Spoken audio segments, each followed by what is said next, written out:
Good day guys, my name is Loiza Sbu and it's good to have you. If you're new, please subscribe and I'll keep these videos coming for you. Today's video is the good non-Muslims on Judgment Day. What does this mean, guys? The good non-Muslims. Is it the people who are good but they're not Muslims? Will they be given a fair trial before God?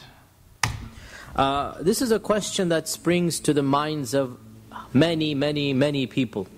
And the response is multifold. First and foremost, it is not of much benefit to us to think about what is going to happen to other people.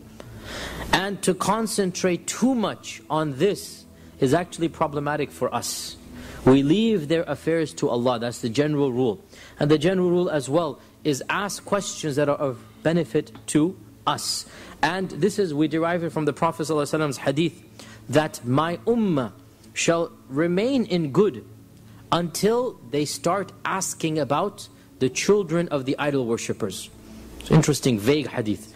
My ummah will remain in good until they begin asking about the children of the idol worshippers. Some of the scholars have interpreted this hadith, my ummah shall remain in good until they start debating about issues that are of no concern to them.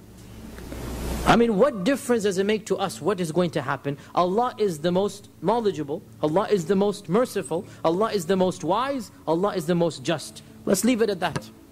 That's one response, and that's level one. After having said, don't ask, I will then answer anyway, because there is a theological benefit here.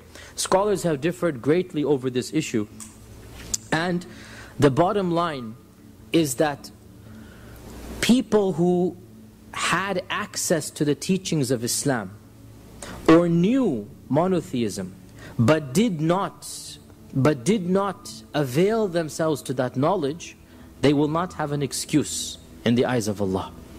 And this particular person, Abdullah ibn Jud'an, there is a hadith in Bukhari that Aisha asked. Aisha is the distant niece, the great, what is it called, great niece or grand niece, whatever, of Abdullah ibn Jud'an. And Aisha says, O Messenger of Allah, Ibn Jud'an was a great man who was kind to the neighbors and good to the people. What will be his fate? What will happen to him?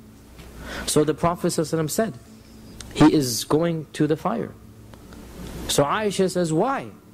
So he says, and listen to this, he never said once, Rabbi ghfirli, Rabbi ghfirli. Now, this is a very interesting point here.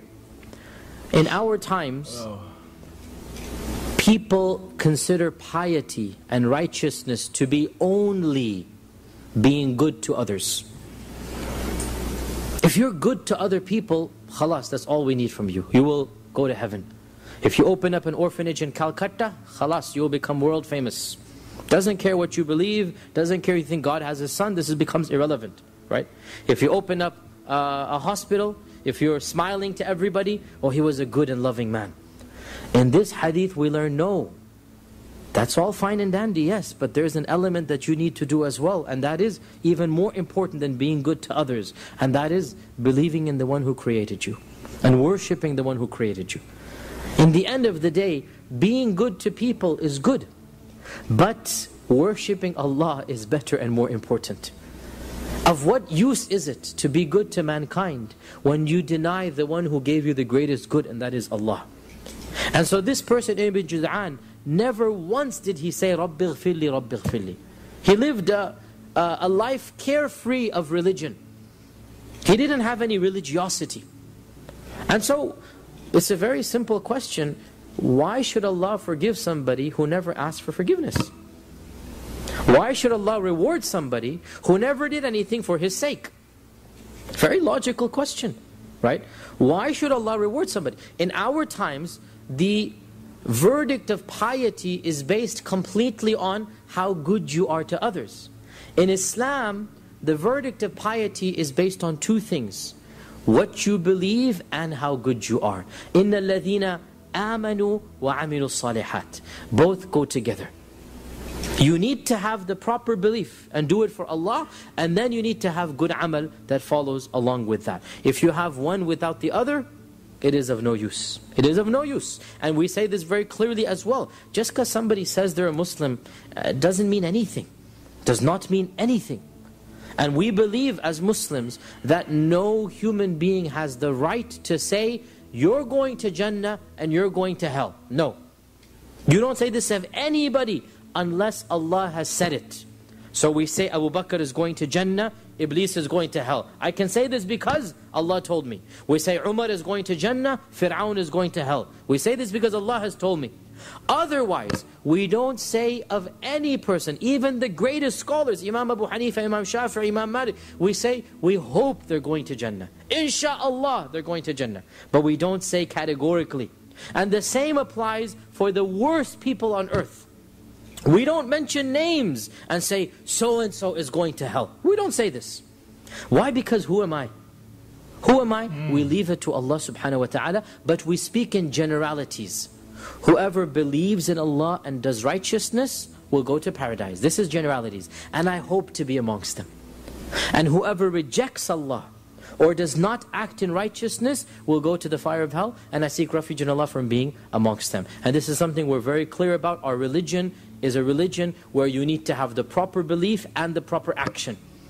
And if you have one without the other, you're not going to get there. And the people in the time of the Prophet's early life, they knew the true religion of Ibrahim. And they knew that Ibrahim was not an idol worshipper. And yet they simply wanted to ignore and live a carefree life. And therefore, they were not, the majority of them were not forgiven because of that.